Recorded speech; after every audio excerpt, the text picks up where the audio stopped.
প্রিয় ফেসবুকের বন্ধুরা, এখন যে আপনার সামনে ভিডিওটা পড়ছেন, এই ভিডিওটা কিন্তু আমি আপনাদের সামনে সাজেস্ট করি নাই। ফেসবুক কোম্পানি অথবা মেটা আপনাদের সামনে সাজেস্ট করছে। আপনি আমার পরিচিত হতে পারেন অথবা অপরিচিত হতে পারেন। 1 মিনিট, 2 মিনিট, 3 মিনিট এত বড় ভিডিও না।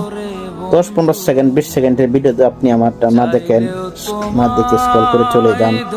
এটা কমেন্ট না করেন, লাইক না করেন। আপনি এই ভিডিওটা যখন আরেকজনের সামনে পড়বে, তখন তো তারা আপনার মতো এরকম ব্যবহারই করবে। সবাই সবার পাশে থাকি, ইনশাআল্লাহ অবশ্যই কিছু হবে।